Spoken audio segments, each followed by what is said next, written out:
as Attorney Park said, we just met with the state attorney, and there are certain pieces of information that now can be confirmed. The family has always wanted answers from 3 a.m. in the morning until 4:55 the next day when they heard nothing about what happened to their brother. They now have some of those answers. He was on the side of the road waiting for the tow truck. We know this. He called his big brother, CJ. They talked at 2:52 in the morning. He told him that he was waiting on the tow truck. His brother offered to come and get him. He said, no, well, I really need my car because I have to perform in church with the choir the next morning. And yet, after time passed, when CJ heard nothing, he called back at 3:19 and got no answer. Called continuously, got no answer. So you can only imagine that wait until somebody comes and knocks on his door the next afternoon, 4:55, to tell him his brother is gone. And he doesn't understand it, his sister doesn't understand it, his father doesn't understand it, none of his cousins, grandfather, nobody understands how this can happen to Corey Jones. Corey Jones, who was the best that our community has to offer. Nobody understands this. Even talking to State Attorney David Ehrenberg and his family asked a lot of questions to him about how did Corey know that this was a police officer? Why didn't he identify himself? Why didn't he show the badge? You know, he rolls up on him in an unmarked white van with tinted windows. He doesn't know if he's about to be mugged, if he's about to be robbed, if he's about to be killed. Imagine yourselves on the side of the road at 3 in the morning, abandoned. The sense of concern you will have. They ask questions about what everybody wants to know. How many times was my son shot?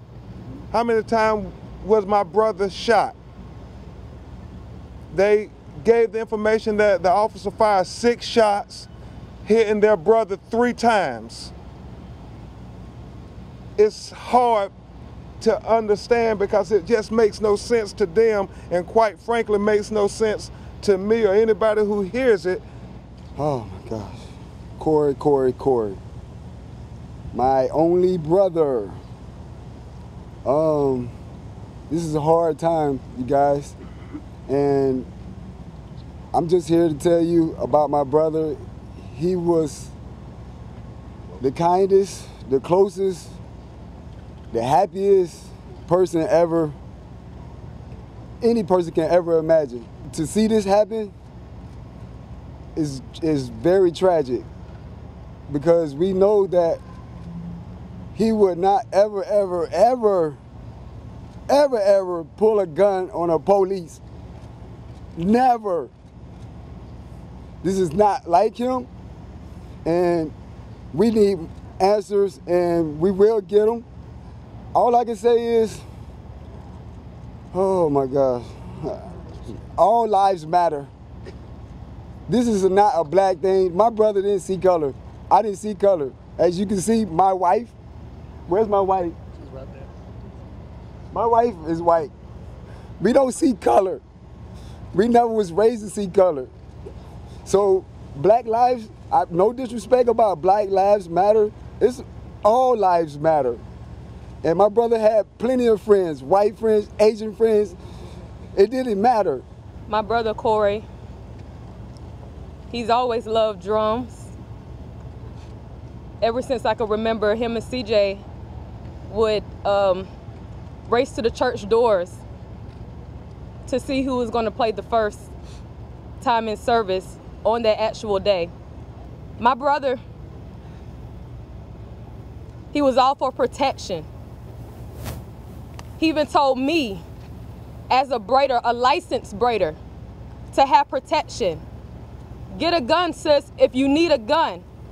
Make sure that you have your permits He made sure of that because my brother was responsible. So for him to have a gun was for his protection. He was the person that could bring the softest part of the hardest person. He could bring that part out of you. It don't matter how hard you were. Times I didn't want to laugh, I didn't want to smile. My brother would be the one, he would know what to say to me. To make me just smile, he knew what to say. He knew what to do. Random text messages when I was down. He knew. It was a God-given gift. He knew. This is a difficult time for me as a father to lose a son. So this is really trying times. I raised my children to be respectable and to respect law. I always tell them to stay humble, because if you stay humble, God will exhort you. And when I heard about my son, me and my wife, we was over in Jamaica trying to have some downtime, trying to get our emotions and our feelings in check before we come back home and bury our mother. And while we was over there trying to enjoy ourselves, we received a call from our eldest son that my son had got shot. Can you imagine what was going through my mind? He got shot. Is he alive? Is he all right? And I called my daughter and she was crying and she told me that Corey is gone. Corey is dead.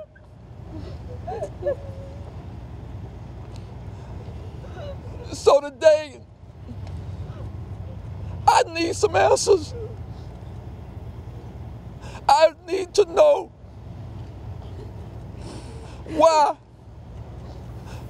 is my son is gone today?